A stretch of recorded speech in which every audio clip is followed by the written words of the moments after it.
প্ৰত্যেক দিনাই blood ডোনেশ্যনে emergency সময়ত এটা হ'লেও জীৱন বচায়। কেতিয়াবা হয়তো সন্তান জন্ম হোৱাৰ সময়ত, কেতিয়াবা হয়তো মেজৰ চাৰ্জাৰীৰ সময়ত, আৰু নহ'লে কেতিয়াবা আপোনাৰ আপোনজনৰ কেঞ্চাৰ ট্ৰিটমেণ্টৰ সময়ত। আৰু ব্লাড কিন্তু মেনুফেকচাৰ কৰিব নোৱাৰি। ব্লাড আহে এজন জেনাৰাছ ডোনাৰৰ পৰাহে। যোৱা 14 জুনত ৱৰ্ল্ড ব্লাড ডোনাৰ ডে গ'ল, আৰু য'ত দেখিবলৈ পোৱা গৈছে বহুত মানুহে নিজৰ হিউমেনিটিৰ প্ৰমাণ দিছে। আৰু আপুনিও যদি সমাজত কিবা এটা ভাল ডিফাৰেঞ্চ আনিব বিচাৰিছে, বা আপোনাৰ জীৱনত এনেকুৱা আপোনাৰ মন আছে যে ময়ো সমাজখনৰ কাৰণে কিবা এটা কৰোঁ, বা কোনোবাৰ জীৱনত মোৰ কাৰণে কিবা এটা ভাল হওক, তেনেহ'লে আপুনিও ব্লাড ডোনেট কৰিব পাৰে।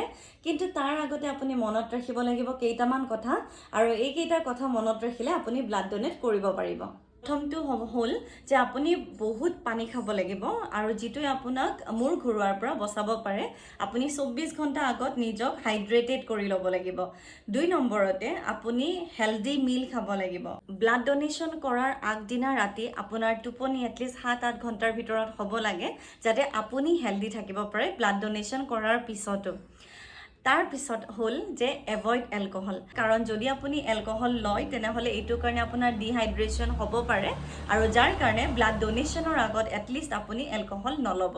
আৰু শেষৰটো হ'ল, আপুনি যদি সঁচাকৈ মানুহ এজনৰ জীৱনত ডিফাৰেঞ্চ বিচাৰিছে বা সঁচাকৈ ভাল বিচাৰিছে, তেনেহ'লে প্ৰপাৰ হিষ্ট্ৰী ষ্টাফক দিয়াটো খুব ইম্পৰ্টেণ্ট, য'ত আপুনি ক'ব যে আপুনি কিবা ৰিচেণ্ট ভেকচিনেশ্যন লৈছে নেকি, কিবা যদি আপোনাৰ মেডিকেল কণ্ডিশ্যন আছে সেইটো বিষয়ে আপুনি ভালদৰে ক'ব লাগিব, কিবা মেডিচিন যদি আপুনি লৈ আছে সেইটো বিষয়ে ক'ব লাগিব, কাৰণ সকলোখিনি খুব মেটাৰ কৰে।